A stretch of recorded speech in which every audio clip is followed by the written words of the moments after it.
We are a community that is united not around convenience or comfort, but because God has called us to greater things. It's not about where we meet, it's about the people who gather. We are the church. We exist for the world. Because Jesus has proven time and time again that he can change everything for anyone. And with that anchored to our hearts, we risk everything to rescue those who are lost. This isn't just an hour on Sunday. It's 24 hours a day, 7 days a week, across the Puget Sound and around the world. We are the church. We are together for Kirkland. Together for Bothell. Kenmore. Mercer Island. For Monroe. Together for Seattle. Together for Bothell. Juanita. Kirkland. Together for Cascadia. We are together for Kirkland. Together for our city, we open our hands and let go of fear. Together for our city, we open our hearts and live by faith, because God calls us into the unknown, and with confidence, we emerge as light in a dark place.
Hey everybody, welcome to Easter at Northshore. If we haven't had a chance to meet yet, my name is Stephen Bolt, and I know we can't be face to face, but we see you in the comments section, and I'm really excited to spend some time together with you this week.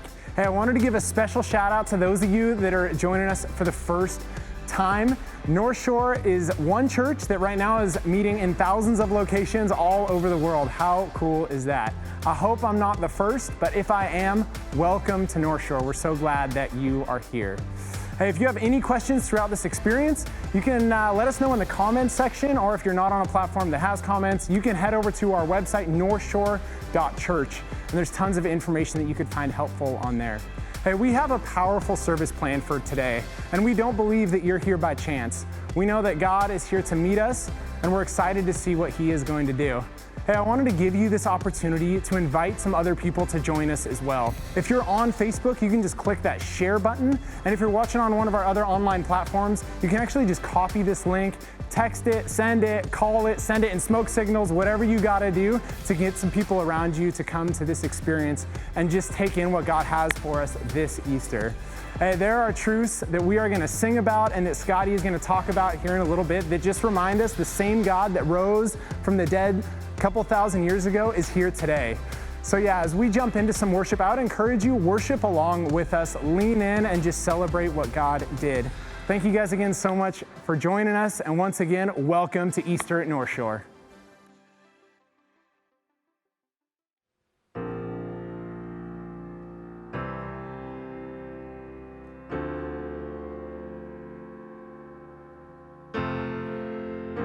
By your Spirit I will rise from the ashes of defeat.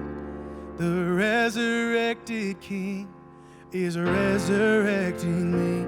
In your name I come alive to declare your victory. The resurrected King is resurrecting me. By your Spirit I will rise from the ashes of defeat. The resurrected King is resurrecting me. In your name I come alive to declare your victory. The resurrected King is resurrecting me. Your power and your presence break strongholds. The King of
Easter again. My name's Brandon. I'm on staff here. And no matter where you're watching from, I hope you're able to connect today and sing and celebrate what Jesus has done for us. He conquered sin and death. So no matter what we're facing right now, we can have hope in Him, that He is powerful, that He loves us, and we can again celebrate together even though we're spread out into a bunch of different locations. So why don't you sing with us as we keep focusing our hearts on God in this moment.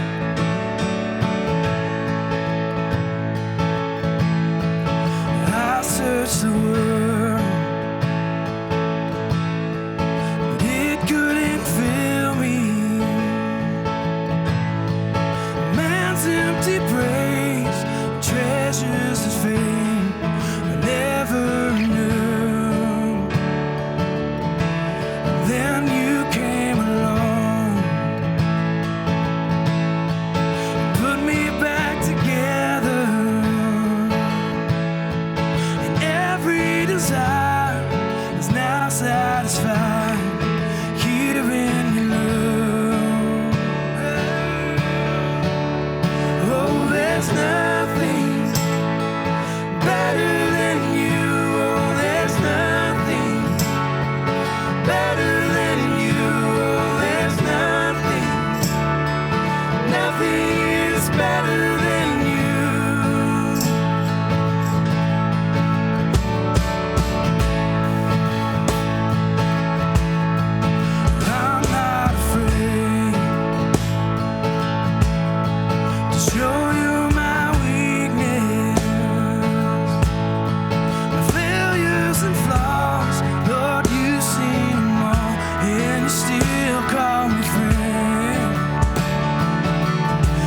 was the God of the mountain, is the God of the valley. And there's not a place your mercy and grace won't find me again. Oh, there's nothing better than you. Oh, there's nothing better than you. Oh, there's nothing. Nothing is better than you. Oh, there's nothing better than you. Oh, there's nothing better than you. Oh, there's nothing. Nothing is better than you.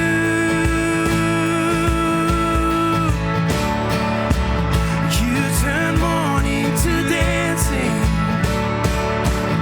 You give beauty for ashes.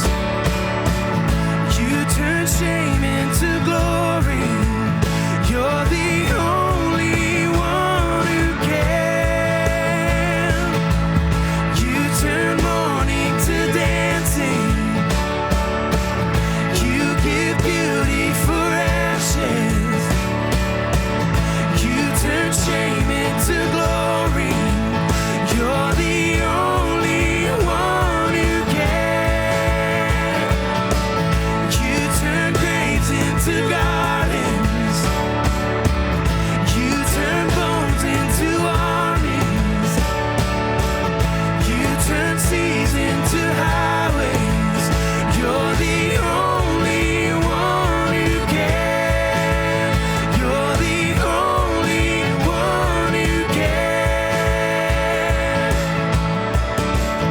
Oh, there's nothing better than you. Oh, there's nothing better than you. Oh, there's nothing. Nothing is better than you. Oh, there's nothing better than you. Oh, there's nothing better than you. Oh, there's nothing. Nothing is better than you.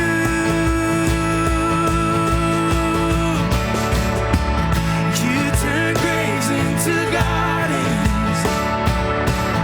You turn bones into armies. You turn seas into highways. You're the only one who can. You turn graves into gardens. You turn bones into armies. You turn seas into highways. You're the only one who can. You're the only one who can.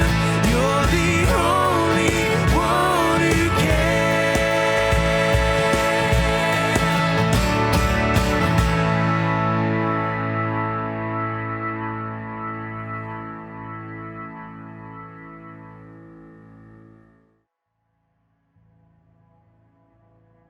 Well, I am so honored to be here with someone who's become a friend over this last month, Ellie, who is the director there at Life Care. So thank you for making time, Ellie, in the middle of all this craziness. I know it's been a little bit over a month since the outbreak, but if you don't mind, just tell us a little bit about what it's been like. Well, for starters, I have an amazing team. I think the best way that we described some of those first few days was nothing short of combat medicine. It was traumatizing. Patients leaving, ambulances pulling up in the parking lot, rolling patients out on their beds. We filled Evergreen Hospital. That's how many patients we sent out. And the staff were amazing. They kept coming every single day. They'd come back and what do we have today? And bring it, we're ready. Because that's what we do. That's what we do, is take care of people. I hope you know that it's been a joy to be whatever help we can be through things that none of us can really imagine from the outside. And so thank you for letting us be part of that. And I know you know that it's been way more than just even the meals and then that being broadened out to the community, but just a number of prayers that all of our team and our church has sent up for you guys and for your residents and for your team.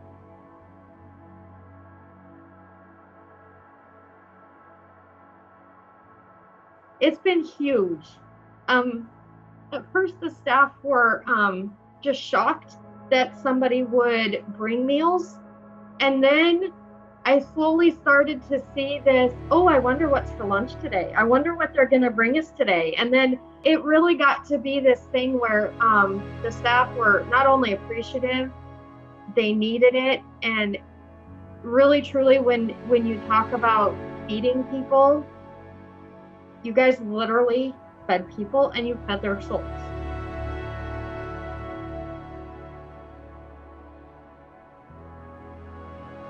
Thank you for the hard work that you and your team are doing. And I know it hasn't been easy, but we're grateful for just the way you've served really people that are often overlooked in our society. Well, thank you so much. Everybody here has said, the next time you talk to them, you need to thank them. You need to say thank you. We just can't wait to walk through your doors when you guys are open to meet you all and say thank you from us to you and face to face. It'll be nice to see you without a mask. Yes, it'll be nice not to wear one. I'm sure. Well, thank you so much for giving us some of your time, and we'll just continue to pray for you guys and let us know if there's anything else we can do. Absolutely. All right, thanks, Ellen. Well, hey everybody, I'm Jonathan Wolfgang. I'm part of the team here at Northshore, and on behalf of our entire staff and leadership, it is a great pleasure to wish you a very happy Easter. Thank you so much for being with us today. And on behalf of Ellie and my friends there at Life Care, let me say a special thank you for the extraordinary way that instead of running away from people in crisis, so many of you have stepped up to support and work alongside those who've been hurting. They're at Life Care and throughout our community. You know, the Life Care campus is just over a mile from our Kirkland church campus. I've been there several times, and I've spoken with people there about the incredible impact your generosity has made. So thank you for not just talking about being a generous people, but showing it in such an amazing way. You know, those of you who are local, you may have seen throughout our community there are signs that have popped up in people's yards, even on billboards, talking about how we're a church together for our community, whether it's Kirkland or Bothell or Woodinville or Kenmore or Seattle, wherever it may be. A church who does more than just talk, but actually acts. Why? Because we believe that Jesus can change everything for anyone. And so we're a church together for our neighbors, for those in need, and for the next generation. That's not just words to us, it's who we are. And friends, I've been so proud to be part of the amazing way that Northshore has been living this out in our area. And we're just getting started. We continue to look for ways that we can engage. Because of the generosity of so many of you, last week we were able to write a check for $10,000 to the Woodinville Storehouse. It's a food bank here in our area that's been meeting some of the food crisis in so many families. Think about that. $10,000 is enough to buy meals for 100 families for an entire month. And that happens because of your generosity. It's an amazing thing to see. And so we want to say thank you. And right now is a chance for us to be part of that generosity experience. This is our offering time. And let me just say, for those of you who are maybe just checking out Northshore for the very first time, we're so glad you're here. Please don't feel any pressure to click on those links or to give anything at all. We hope you just enjoy this experience as our gift to you this Easter. But for those of us who call Northshore home, and for those of us who want to be part of this Together For movement that is helping bring relief and support to so many people during this crisis and critical time of need, this is our chance, friends, to link arms and to do more together than any of us could ever do on our own. So there on your screen are links to instruct you on how to be part of that giving experience. Thank you for being part of this movement. Now let's get back to what it is that we're doing here today. You know, growing up in the Wolfgang household, we had certain Easter traditions. One of those is my mom would take my younger brother and I every year to J.C. Penney for a brand new suit. Some of you maybe had that experience, complete with the clip-on tie. And then on Easter morning, my parents wouldn't let us get into our Easter baskets until after we had gone to church to celebrate the resurrection of Jesus. And I was always just a little jealous of my friends who got to stay home, got to wear their pajamas Easter morning, and who got to tear right in to their Easter candy. And I thought, this being the unusual year that it is, maybe this is my chance to experience the best of both worlds. To gather like this and to celebrate Jesus' amazing grace that very first Easter. And not only that, to get to do it in my pajamas. You have no idea how happy this makes me right now, complete with my little puppy slippers. And not just that, to get to be part of a worship experience like this while eating my favorite Easter candy. That's right, marshmallow Peeps. A few days stale, because for whatever reason, they're just better that way. So anyhow, here's what we're going to do right now.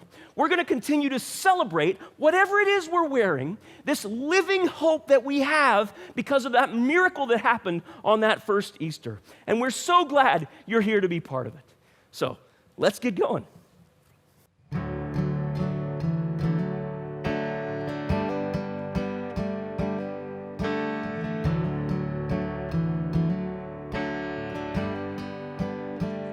How great the chasm that lay between us, how high the mountain I could not climb.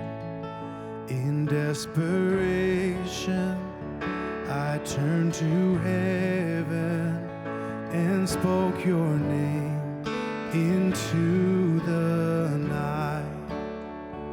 And through the darkness, your loving kindness tore through the shadows of my soul.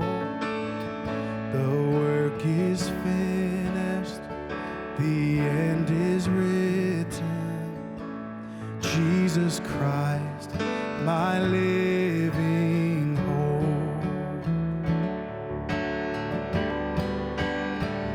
Who could imagine so great a mercy?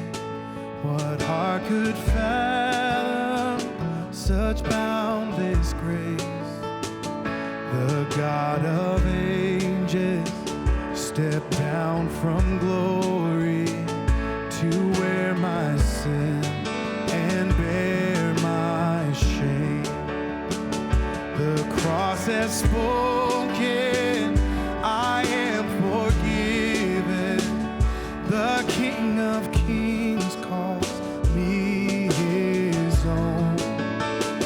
Beautiful Savior, I'm yours forever. Jesus Christ, my living hope. Hallelujah, praise the one who set me free. Hallelujah, death has lost its grip on me. You have broken every chain. There's salvation in your name, Jesus Christ, my living hope. Sing hallelujah, praise the one who set me free. Hallelujah, death has lost its grip on me. You have broken every chain. There's salvation in your name, Jesus Christ, my living hope.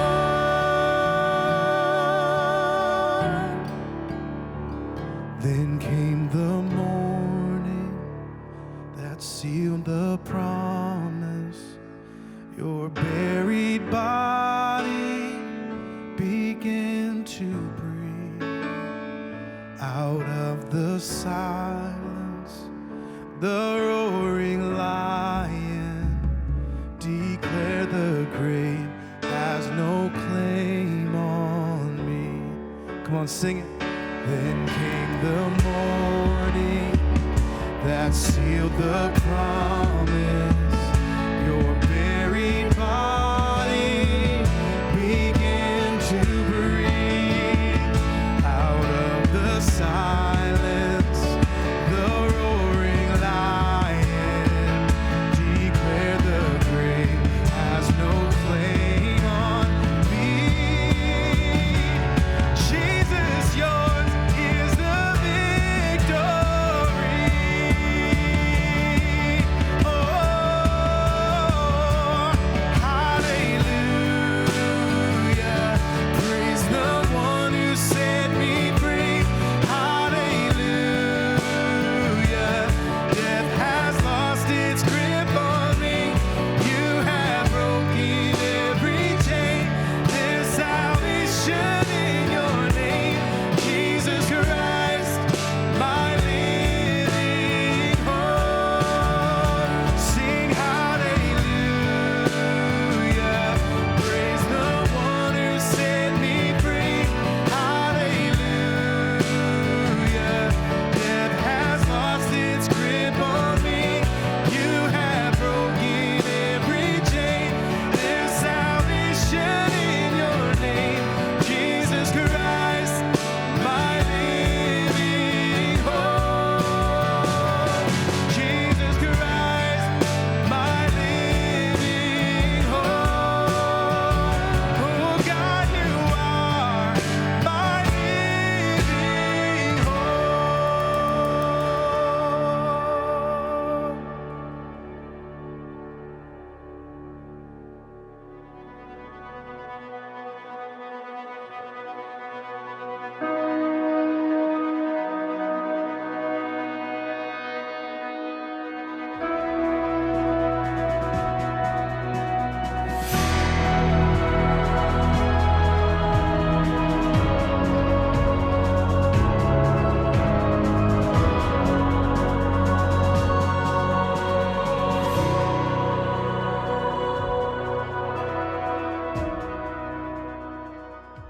Hey everybody, welcome to Northshore and happy Easter.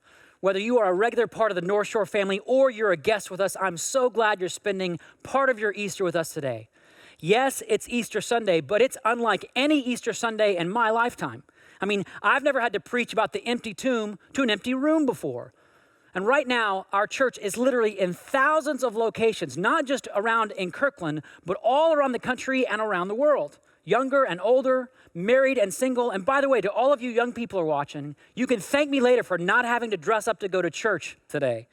But even though we are not in the same room, we can still celebrate Easter together in ways that are really important. First, we can actually still greet each other as we often do on Sundays. So right now, I want everyone to jump into the chat area and just say, Happy Easter from wherever you're watching from. Can you do that right now? And second, and this is one of the blessings of doing church online, you can actually engage with us during the service. Our host team is ready to answer questions or pray with you. In fact, I'll be able to read your questions, your comments, your prayer requests throughout the day. So reach out, speak out anytime during the hour. You know, usually when I speak, I have to kind of guess what might be on people's minds. But today, I have a pretty good idea. We are all living through this once-in-a-century global pandemic. And it's a season that will forever be defined by words like COVID-19, social distancing, and flattening the curve. And as people are adapting to this new world, there are some new words that we're all learning. Here are a few new ones for me. How about this one? Quarantine. Your quarantine is the group of people you are choosing to live with or you're just stuck with during this time when we're ordered to stay at home. And people, we start to do kind of weird things when we're stuck together at home, especially if you have little kids and you want to take an Easter photo. You end up with a family picture that looks something like this.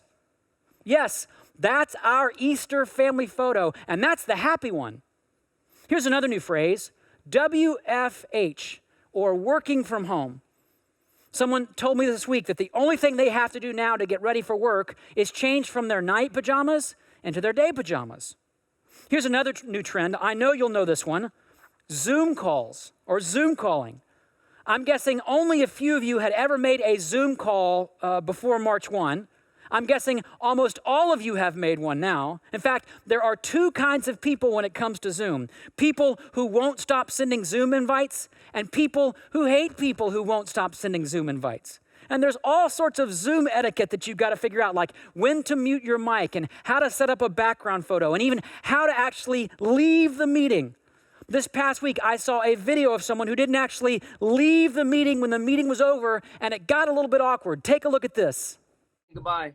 All right. Talk to you guys tomorrow. Bye. See you guys.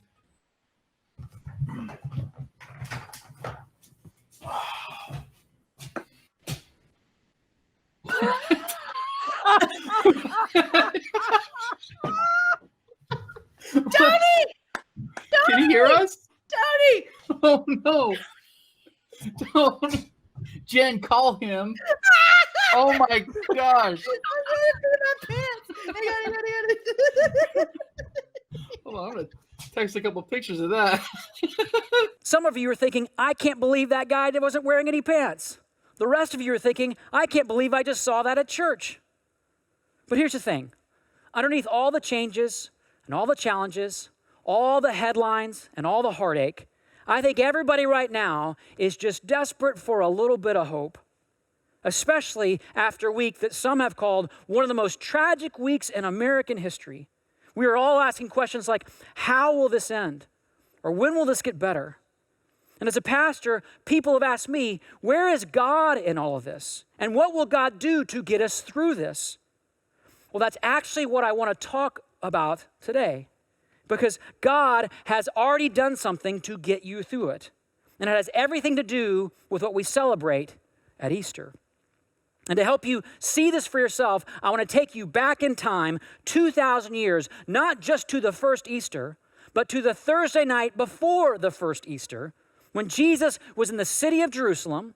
He was celebrating the Passover meal with his closest friends, and it was the last time they would be together before he was eventually arrested and then crucified. So these were his very last words to his disciples. This is what he wanted them to know about life after he was gone. Listen to what he said. He said, a time is coming, and in fact has come, when you will be scattered, each to your own home. I think we can all relate to that right now, right? And then Jesus goes on to say these powerful words. In this world, you will have trouble, but take heart. I have overcome the world. Now, if you've ever wondered about the meaning of Easter, it's these two phrases. In this world, you will have trouble, but there's good news. Jesus has overcome the world. That is, he's done something about it.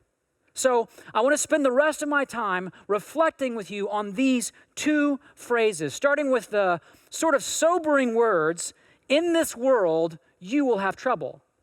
In other words, trouble happens, and it happens to everybody. I have a scar on my left hand that I got when I was 5 or 6 years old, and it always reminds me of the moment when I discovered that trouble happens. It was a hot summer day in Arkansas where I grew up, and my dad was out working in the yard, and I wanted to do something for him other than actually help him. So I decided to take him a bottle of Coke, because we Southerners love our Coke. Can I get an amen from somebody in the chat area right now? Side note, I just read about a woman who's 92 years old who's been drinking 12 Cokes a day for like her entire life, until a few years ago when she learned that Coke had too much sugar, so she started drinking 12 Diet Cokes a day, and she's still alive. So take that, coconut water. Anyway, I got a bottle of Coke from the fridge, and not the plastic bottles that we're used to, but an old school glass bottle of Coke. But as I was on my way through the garage, I tripped over one of our bikes and fell down, smashing the bottle with my left hand. And I had never felt pain like that before. I had never seen so much blood come out of my body before. I had never wasted so much Coke before. So I screamed. My parents came running. I ended up in the ER getting stitches all over my left hand. And I learned a really important lesson that day. Don't help other people. Actually, what I learned was that trouble happens. People fall. people get sick. People suffer. Sometimes because of their own choices, sometimes because of other people's choices, sometimes because there's a bike in the wrong part of the garage. In this world, you will have trouble. And the word that Jesus uses for trouble is this really cool Greek word, thlipsis. I want everyone to say that in your home right now, thlipsis. It's a word that carries this sense of weight or pressure or heaviness. Thlipsis feels like the whole world is bearing down on you. And maybe that's where you are on this Easter Sunday. To be honest, these last 6 weeks have been some of the most challenging weeks for me personally in my whole life. As a husband, as a father of 2 kids under 3 years old, as a pastor of a church here at Ground Zero in this pandemic. And I'm hearing so many similar stories of struggle, of weightiness, of the heaviness of the season from so many people. Stories about loved ones getting sick. Stories about losing a job or having to let somebody go. Stories about being out of school or losing your senior year. Stories about social distancing and feeling alone or isolated. I mean, 6 feet has never felt so far apart.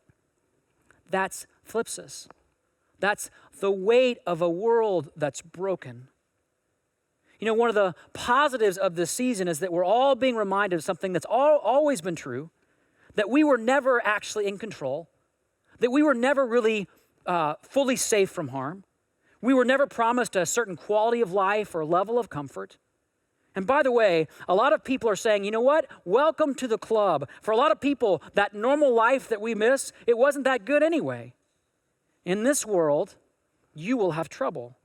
And that you means all of you, no matter how wealthy or educated or successful you are. And here's the thing, as much as I don't want to hear Jesus say this, I'm so grateful Jesus was just honest about it. I mean, think about it. He doesn't try to spin the truth. He never promises that life will always be happily ever after. But Jesus does make you a really important promise, which brings us to that second phrase and what Easter is all about. In this world, you will have trouble. In other words, yes, trouble happens, but take heart, be encouraged, stand up and cheer. Why?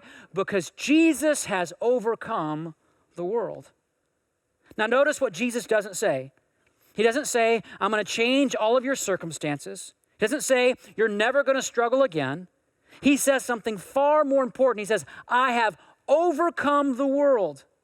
You see, the truth is, our troubles are just symptoms of a much bigger problem. Our world is broken, and I'm broken, and you're broken. And in spite of our technology, our resources, our progress, we can't fix this problem because we're all part of it. Which is why Jesus didn't come just to ease our troubles. He came to win back the world. That's what the cross and the empty tomb are all about. Jesus took all our trouble onto that cross and into that grave. And on the third day, he walked out of that tomb, making it clear to all the world that sickness won't have the last word and darkness won't have the last word. Even death won't have the last word. I love how the Apostle Paul once put it. He said, almost mockingly, where, O death, is your victory? Where, O death, is your sting? In other words, death may still be part of this world, but it has no power over those who know Jesus, because Jesus has overcome the world and every trouble in it. You know, Christian theologians sometimes describe this as living in the already but not yet. Living in the already but not yet. That is, Jesus has already defeated sin and death, but we are not yet fully free of its pain and frustration. Jesus already knows how the story ends, but our part of the story is not yet done. Let me try to illustrate it this way.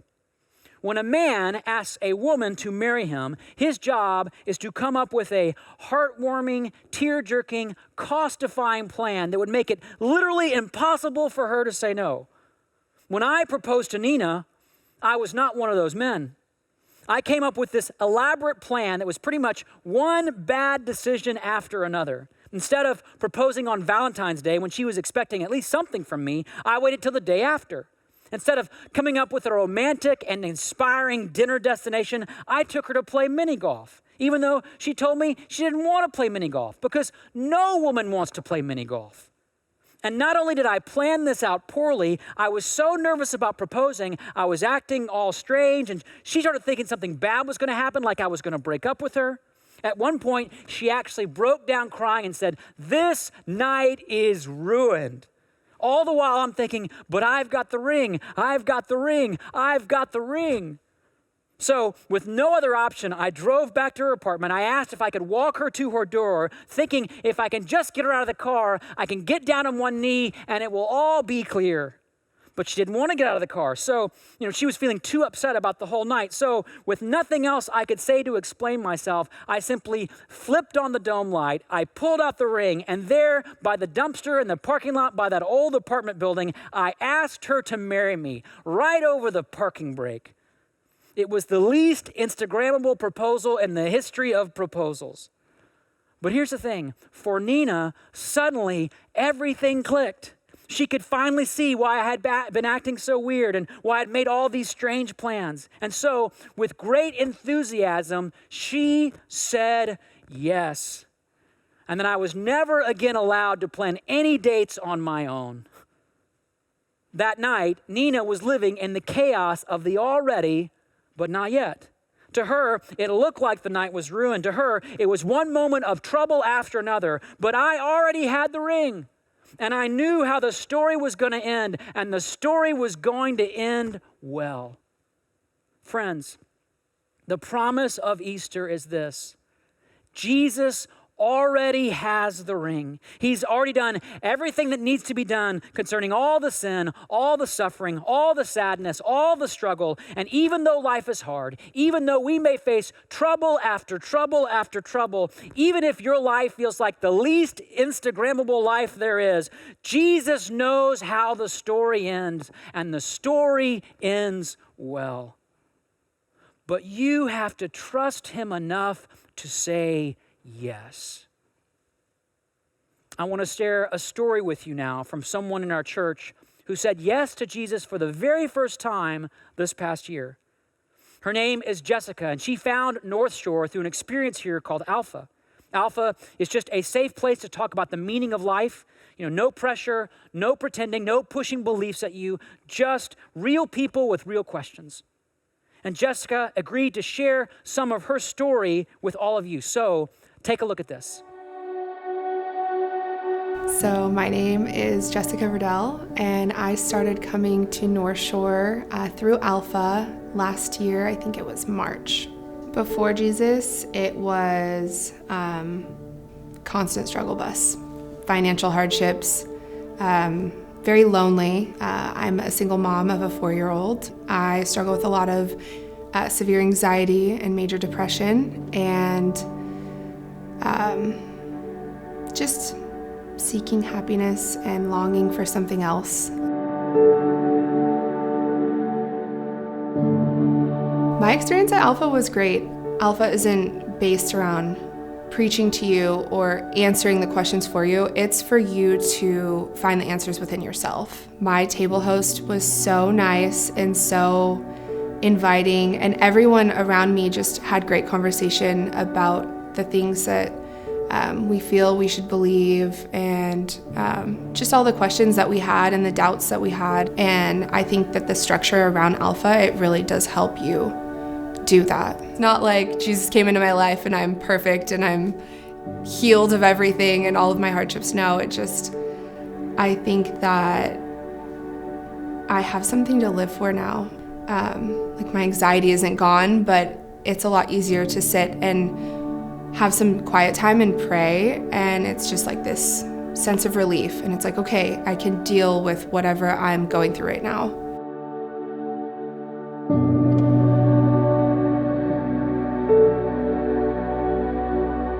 My entire life has changed. I don't know, like my priorities have changed.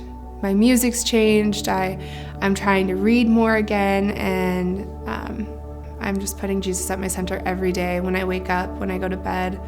It's not perfect. There's definitely days where my son is kind of like my main concern, and he distracts me a lot. Just because I'm following Jesus now doesn't mean I'm not going to make mistakes or I'm going to be perfect all the time. And it reminds me that women who have been following Jesus for so long, they still are struggling with a lot that I'm struggling with now. The biggest thing that I came to know was God doesn't put you through hard times. He meets you in the middle and he gets you through them.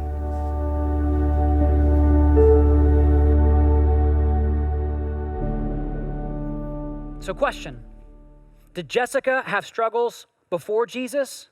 Yes. Did she have struggles after Jesus? Yes, because in this world, you will have trouble. But this past year, she discovered that man who walked out of that tomb 2,000 years ago was right there, ready to meet her in the middle of all of it. And he didn't just come to change her circumstances, he came to change her and to bring her the joy of knowing he's already got the ring and he knows how her story is going to end. And because of her yes, her story ends well. And so right now, I want to talk to all of you who have never said yes to Jesus. Some of you right now, in the quiet of your heart, you know you've been searching, you've been looking, you've been wondering about, is there a real answer? Is there a real hope? And maybe in this season, you've been asking questions or you've been confronted with your own helplessness, your own fear, your own mortality. And here's what I want to say to you right now. Yes, life is hard. And no, God doesn't promise to fix it all tomorrow, but he's done something better. He's made you a promise that he loves you and he wants to be with you. And he already has the ring and he knows how your story can end, but you have to say yes. And so here's the thing. Easter, it's not really that's interesting kind of deal. Easter is a yes or no kind of deal. It's a my future is in God's hands or my hands kind of deal. So if you want to place your story, your future in God's hands, you can do that right now. You can say yes to Jesus right now. Even if, there's chaos going on around you, you're with friends or family, or you're trying to get your kids to be quiet, in the quiet of your heart right now, you can say yes. You can say, yes, Jesus, I want to surrender my life to you. I'm asking you to come into my life, and I want the promise of eternal joy in the face of my temporary trouble. You can say yes to him right now. It's a simple thing. Just tell him. And what are you waiting for? For those of you who are making that first-time commitment to Jesus, I want to ask you right now, if you would, to get out your phone and text My Faith to 97000. Just so we know, this is a big moment. And we want to send you a gift, a little book that can help walk with you and help you understand the decision you made and the next steps that you can take. And here's the deal. Don't text us just because you want to have a free book. I mean, there's not a good way to commemorate Easter by ripping off a church, okay? And if you're not ready to say yes to Jesus, if you still have questions, if you're not sure that God is real, that he even cares, I want to invite you to that experience called Alpha that was so helpful for Jessica. In fact, we're kicking off an online Alpha experience this Thursday night. But we need you to RSVP so we can send you an invitation. So you can go to northshore.church/alpha to register or to find out more. I want to encourage you just to take that step. And then for the rest of us, some of whom may still be feeling a little disappointed that Easter, like everything else, is just so different this year. Let me just say this. This Easter is a lot more like the first Easter than any Easter I've known. There's trouble all around us. There's fear and uncertainty. Everyone is huddled up in their own homes wondering, what is God doing? And that's right when Jesus walked out of that tomb, reminding us that God can bring good out of any situation, no matter how bad it looks, no matter what's going on in your life or your marriage or your job or your family. That empty tomb means even though we face trouble, our future is securely in God's hands and our best days are still ahead of us. Our son Jude just turned 2 months old, which means he had to go to the doctor this past week to get his first round of vaccinations, which as you can imagine, was not a very fun moment for him. Nina had to basically hold him down while the nurse gave him 3 shots. And you can imagine how his sweet little face turned from smiling to screaming as he experienced to him what must have felt like inexplicable pain. And so afterwards, I took him in my arms, and I rocked him, and I comforted him, and I told him, Jude, I'm right here with you, and I love you. And Daddy would have never let this happen to you. In this world, you will have trouble. But Jesus, the risen one, the man who walked out of that tomb on that very first Easter, is right there with you, holding you in his loving hands. Hands that can hold cancer, hands that can hold divorce, hands that can hold injustice, hands that can even hold death. Hands that still show the scars from those nails on that cross, as if to say, yes, you will have trouble, but look at my hand. These scars are all that's left of all that trouble. You know, when I look at that scar on my left hand, I remember the pain. I remember how scared I was. But I also remember my father running to find me and taking me into his arms and saying to me what I believe Jesus wants to tell you this Easter, that even though it hurts, even though you may feel scared, one day down the road, all that pain will be gone. And this present trouble will be just a thing of the past. And all that will be left is just a scar. Let's pray. Jesus, we don't just celebrate the empty tomb today, but we remember that great news that you overcame all the troubles of this world when you walked out of that tomb 2,000 years ago. And so now, as we live in these days that are filled with such fear and uncertainty, we cling to this great truth that you have overcome not just the temporary troubles of our lives, but the biggest problem of our world, the brokenness of our world, our sin, our shame, our injustice, all went on that cross and all was dead and buried. And then you came out of that tomb a new life. And so, Jesus, we all want to say in our own way, whether for the first time or the first time in a long time, yes to you this Easter. Jesus, we say yes. Jesus, we say yes. Because you've got the ring and you know how the story ends. And with you, the story always ends well. And that's the promise of Easter that we cling to, that we claim today. We pray this in your name, Jesus. And everybody said, amen.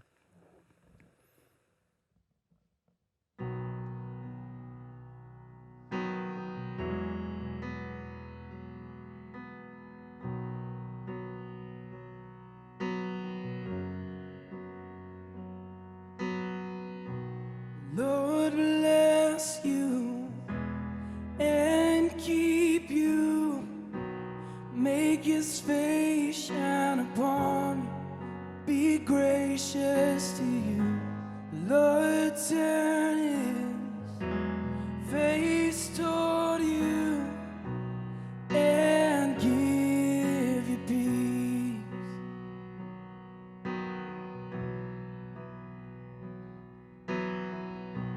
Lord bless you and keep you, make his face shine upon you and be gracious to you. The Lord turn his face toward you and give you peace.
children, and their children, and their children.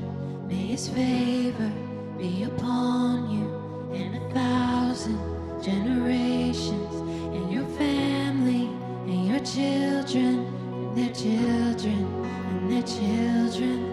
May his favor be upon you and 1,000 generations, and your family, and your children, and their children, and their children. May his favor be upon you and 1,000 generations, and your family, and your children, and their children, and their children. May his presence go before you and behind you and beside you, all around you and within you. He is with you, he is with you in the morning, in the evening, in your coming and your going, in your weeping and rejoicing. He is for you, he is for you, he is for you, he is for you, he is for you, he is for you, he is for you, he is for you.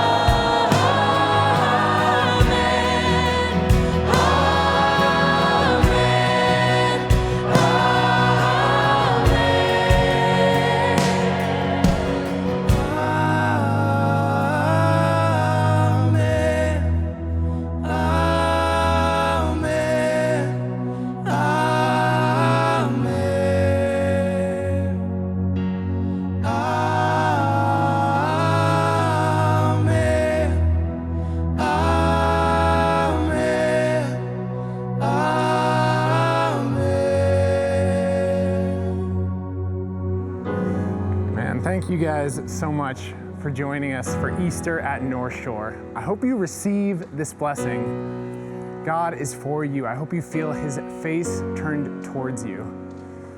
Man, I don't know if you made the decision for the first time to say yes to Jesus, but if you did, don't walk away from this moment. Please text My Faith to 97000. I would love to send you a book that will just help you understand more of what this decision looks like, and there are people who would love to walk through that decision with you. Maybe you got to the end of this experience and you're still on the fence and you still have questions and you don't really know, but you want to check things out.